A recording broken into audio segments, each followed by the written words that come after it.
ووري السلام عليكم ورحمة الله وبركاته أغيارته سودو هذا وحن إيجي بريها كان wararkii ugu dambeeyay ee ka soo baxayay Iran iyo Israel iyo Mareykanka oo waadhaweyto ku soo biiray dagaalka hadii aan intaasba wada eegno waxa ii muuqata saakay waxa dagaal adag u dhaxmaray madaxweynihii hore ee dalka Ruushka Dmitry Medvedev oo hadda isaga account fiican ka haysta oo golaha amniga ee Ruushka chairman oo madax ka ah iyo madaxweynaha dalka Mareykanka dagaalkan ayaa waxa uu ahaa dagaal ay isku dhaafsadeen oraahyo xagga Twitterka iyo Truth social media madaxweynaha dalka Mareykanka waxa dhacday in Dmitry Medvedev uu soo qoray hadii arrinku sidatan uu ku sii socdo oo isaga oo cambaareynayay dagaalka Mareykanka uu ku qaaday Iran waxa uu sheegay in ay jiraan wadamo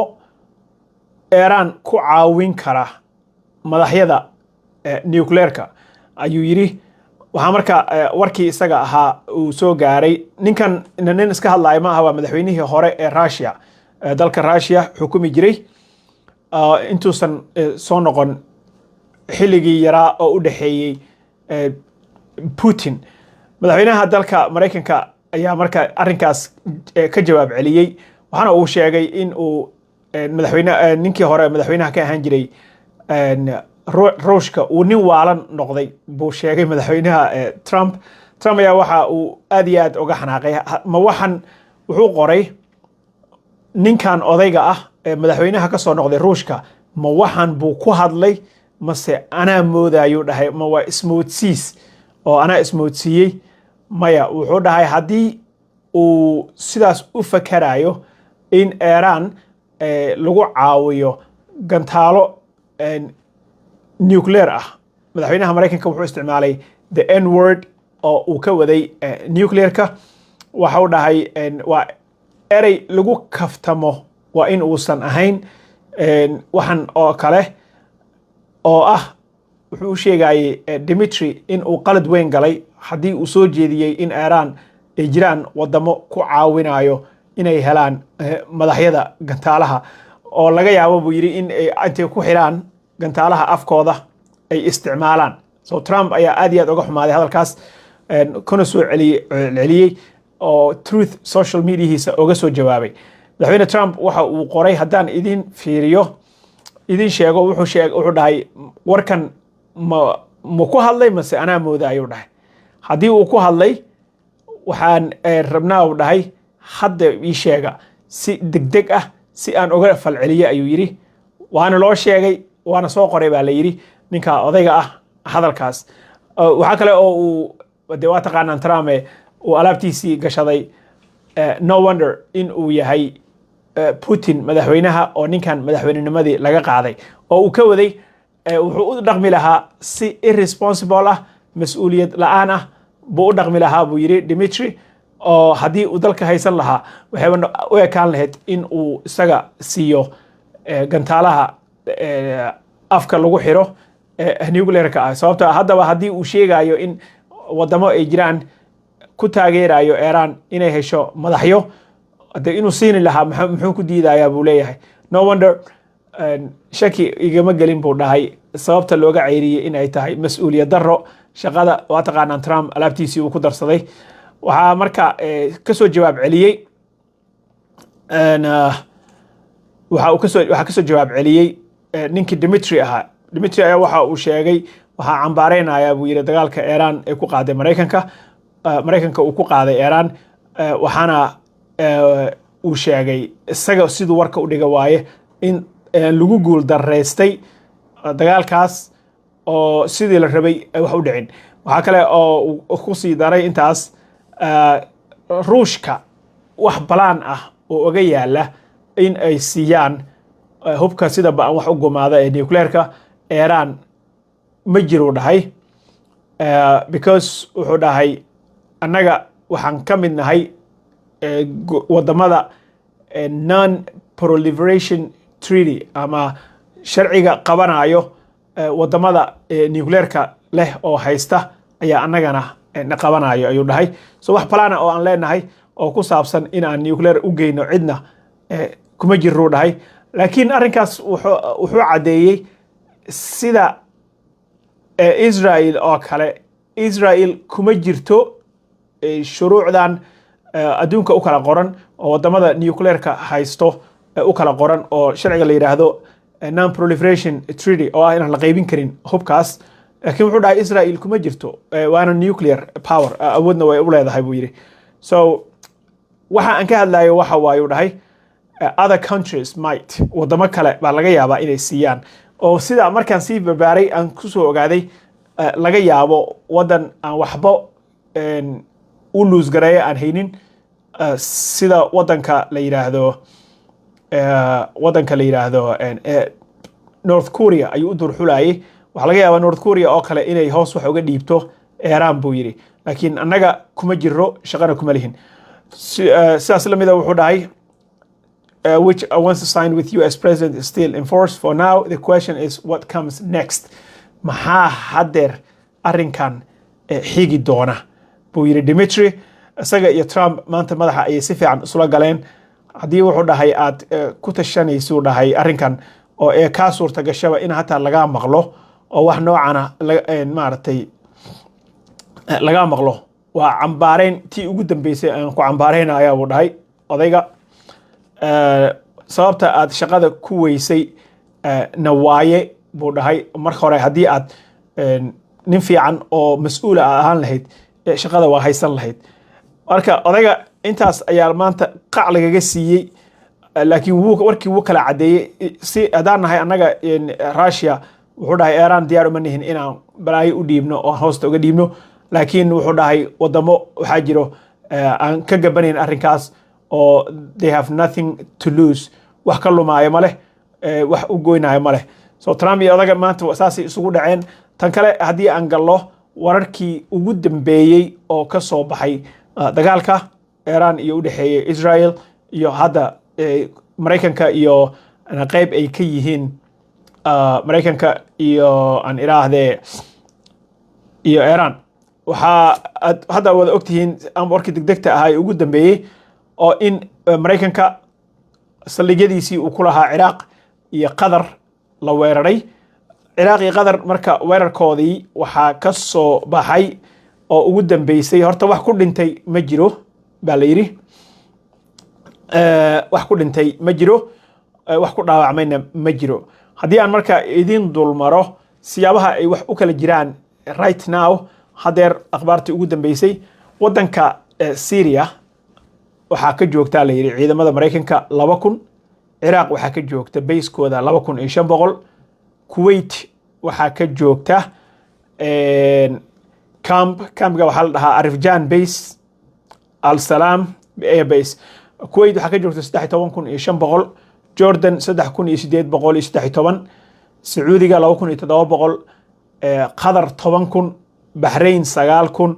United Arab Emirates oo imaaraadka ah 3500 ayaa ka joogta soo ciidamo 45000 ah ayaa Mareykanka waxa ay ka joogaan sida la sheegay oo la cadeeyay oo dalalka qaliijka oo intaas ay kala ah marka labada meel oo wax ku turtureen waxa waaye Qatar iyo wadanka dariska la ah Iraq waxa hada wax ku noqday male waxa kale oo la sheegay in gantaalada badankood ay soo rideen qadariyiinta saas ay u qoraysaa AFP da so Mareykanka madaxweynaha dalka ayaa ka hadlay waxa uu sheegay waxaan rabaa in aan uga mahad celiyo dhahay wadanka Iran in ay nasiyeen advance warning digniin horey ah in ay nasiyeen taas oo noo sheegtay buu dhahay inay weerar soo qaadayaan isdiyaarintoodii iyo howlahoodii marka waa uga mahad celinaynaa buu dhahay waxa ay soo tuureen buu yiri 14 gantaal 13 ayaan dhulka dhignay halna waa iska daynay because sababtoo ah wuxuu u socday wuxuu yiri was headed to non threatening direction wax oo meel aan waxba dhibaato u geysanaynin oo cidla inuu ku dhacayo noo muuqatay buu dhahay xagaas ayuu u sii jeeday kaas waa la iska daayay laakiin 13 ayaan qabanay buu dhahay aan ku faraxsanahay buu yiri in tweetkiisa hadda uu soo qoray in aan idin report gareeyo qof Amerikaana oo wax ku noqday ma jiro, wax damage ah oo dhacayna ma jiro. So there's no damage and there's no Americans harmed. qof wax ku noqdayna ma jiro ayuu dhahay. waxaan intaas u raaciyay waxa muhiimadda ah in systemkoodii ay kusoo duulaan tageen laakiin waxba uu tari waaye. Hopefully wuxuu dhahay there's no further hate, cadaawad kale iyo xumaan ma jirayso ayuu dhahay. waxaan rabaa inaan u mahadceliyo Iiraaniyiinta inayna siiyeen early notice, ogeysiis hore, taasoo kasii dhigto dhahay in aan kasii diyaar garowno oo ciidamada meesha aan kala sii baxno oon meel cidlo ah ay wax kusoo turtuuraan. waxaan rajaynayaa buu dhahay in hadeer wadajir iyo nabadgelyo lagu wada noolaado gobolka. waxaan sidoo kale I will enthusiastically encourage waxaan yahuudana ama Israa'iiliyiinta aan ku dhiirigelinayaa buu dhahay in ay iyagana nabadda qaataan. Thank you for your attention in this matter. madaxweynaha Mareykanka Donald Trump ayaa intaas qoray. waxaa hadeer 38 daqiiqo ka hor iyana soo dhacay in Dubai markii hore flightska oo dhan laga kansalay airportada, cabsi ay ka qabeen maadaama ay daris leeyihiin Iran, cabsi ay ka qabeen in gantaaladan ay wax ka soo gaaraan airportada Dubai oo dhan waa la xiray. haddase waxay sheegeen in full operation uu soo noqday, uu buuxo si buuxda oo airportada hadda u shaqaynayaan. marka wali waxaa dhici karaa la dhahay delays, daahmo way dhacaysaa, cancellation waa iska dhacayaan, flights la cancel iyo waxaas. laakiin wuxuu dhahay waxaa la soo xaqiijiyay hadeer in Dubai ay fully functional, back to function ay tahay, ay shaqaynayso. So Mareykanka weerarkii lagu soo qaaday saldhigyadiisa, labadaas saldhig intaas ayuu ka sheegay. waxaa kale oo isna hadlay Ayatollah Khomeiniga, kaas oo isagana caddeeyey in dalkiisa aysan marnaba isdhiibaynin. So hadda waxaa moodaa in Iran iyo Mareykanka ay qalqaalinayaan kadib jugtii culuseed ee ay geysteen, inay qalqaalinayaan in nabad lagu wada noolaado oo arrinkan wada hadal laga galo, nabadna laga qaato. marka Iran ayaa hadeer isira waalayso, waxaana ay leeyahay ninka odayga ah ma ogolaan doonu dhahay in anaga naloo cagajugleeyo oo maaragtay this is the logic of the Iranian nation. dadka Iraniyiinta ah maskaxdooda wuxuu u shaqeeyaan buu dhahay in loo cagajugleeyo, inay isku dhiibaan iyaga oo aan diyaar u ahayn ma dhacayso bay yiraahdeen buu yiri ninka odayga ah oo Khomeini isagaaba hadda isyara walwaalayo. update-kii u dambeeyay marka waa intaas. waxaa insha Allah taala wixii ka soo kordho dagaalkan iyo arrimihiisa waa la socon doonaa. waxaa kale oo aan eegi doonaa insha Allah in aan ogaano Mareykanka, waxaan rabnaa inaan ogaano haddii ay dhacdo in uu isna tallaabo kale uu qaado, bal waan arki doonaa. saakay waxaa kor u kacay stock marketka wuu fiicnaa kadib markii wadamada soo saaro gaaska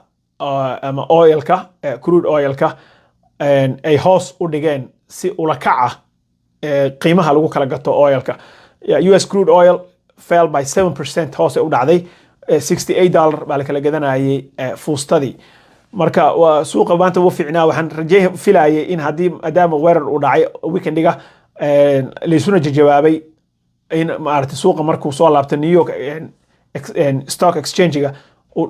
hoos u dhici doono, laakiin maanta wuu fiicnaa aad iyo aad. intii laga filayay wuu ka fiicnaa. gaaskana wuu sii raqiisay oo $68 ayaa la gadayay. marka madaxweynaha dalka Mareykanka ayaa hadda right now 30 daqiiqo ka hor wuxuu soo qoray congratulations world, it's time for peace, President Donald J. Trump. adduunka ayuu u mahad celiyey oo dhahay uu ka wado de hanjabaadii ka soo socotay iyo threatkii ka soo socday Iran waa laga taqluusay buu ka wada camal. hadeer it's time for peace in all caps. wuxuu ku soo qoray website-kiisa Truth social mediahiisa ayuu ku soo qoray. wuxuu sheegay in nabad hadda la qaato. So Mareykanka iyo Israel saan idin sheegay waxay dabada ka riixayaan kadib weerarkii ay ku qaadeen Iran iyo wixii isdaba socday, in hadda miiska wada hadalka ay ogol yihiin in nabadgelyo lagu dhameeyo wax kasto ayay rabaan. So waxaan fiirin doonaa Mareykanka cagajugleyntiisii iyo bootadii uu waday ahayd haddii ciidan aan leenahay iyo base aan leenahay iyo interest oo danaheena gaarka ah oo aan ka leenahay Middle Eastiga la soo weeraro waxaan bixin doonaa jawaab culus bal waxa ay ka sameeyaan inkasta oo intii kadib hadeer Twitterka madaxweynaha aan ka arko inuu raadinayo wada hadal 30 daqiiqo ka hor ayuu soo qoray it's time for peace waa xilligii nabadda lagu wada noolaan lahaa adduunkana waa u mahad celinayaa buu dhahay waana u hambaliyeynayaa kulay wuxuu ka wadaa hambalyadaas in nuclear programkii Iran inuu ku faanayo madaxweynaha Mareykanka in uu soo dhameystiray sheekadana halkaas lagu xiro nabadgelyo la kala qaato Israa'iilna waxaan u sheegayaa uu dhahay in ay iyadana nabadgelyada ay qaadato marka intaas ayaan maanta insha Allah taala ku soo koobaynaa programkeenan wixii ka soo kordha oo updates ah waa sii deyn doonaa don't forget to subscribe haddaad nagu cusub tahay like and share this video and haddii aad hore noola joogtayna